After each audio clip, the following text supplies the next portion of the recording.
என்ன செய்ய போகிறோன்னா கத்திரிக்காய் வறுவல் செய்ய போகிறோம். இப்போ வாங்க செய்யலாம். முதல்ல கத்திரிக்காயை கட் பண்ணிப்போம். கட் பண்ணி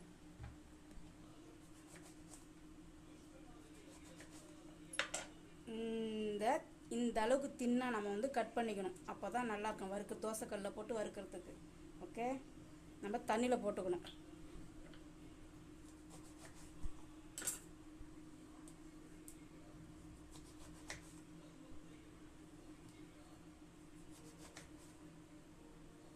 கத்திரிக்காயை கட் பண்ண உடனே தண்ணியில் போட்டுக்குங்க.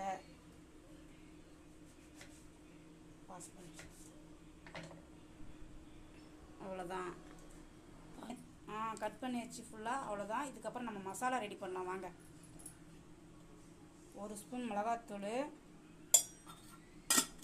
கட் பண்ணி ஒரு 1/2 spoon garam masala, spoon chicken masala, chicken வறுவல் மசாலா, ஒரு 1/2 ஸ்பூன் இஞ்சி பூண்டு பேஸ்ட்டு, ஒரு ஸ்பூன் சின்ன ஸ்பூனில் தனி மிளகாத்தூள், ஒரு 1/2 லெமனு கொஞ்சம் போல் புழிஞ்சிக்குங்க. டேஸ்ட்டுக்கு புளிப்புக்கு தாண்டி தான். ஒரு 1/2 ஸ்பூன் உப்பு தேவைக்கு ஏற்ற மாதிரி தான்.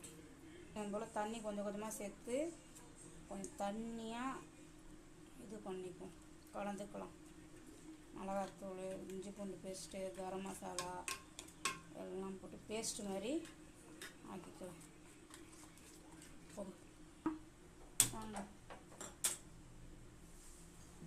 பேஸ்ட் ரெடி ஆயிடுச்சு. இதுக்கப்புறம் ஒன்று ஒன்றா அப்ளை பண்ணி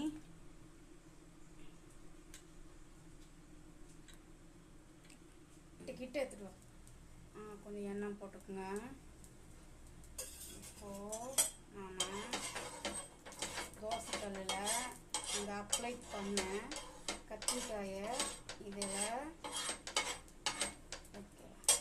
ஃப்ரை பண்ணலாம் வாங்க.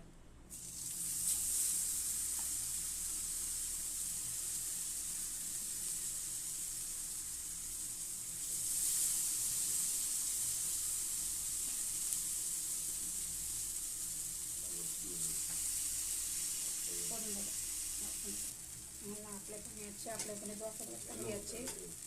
இப்போ கொஞ்சம் எண்ணெய் போட்டுக்கலாம்.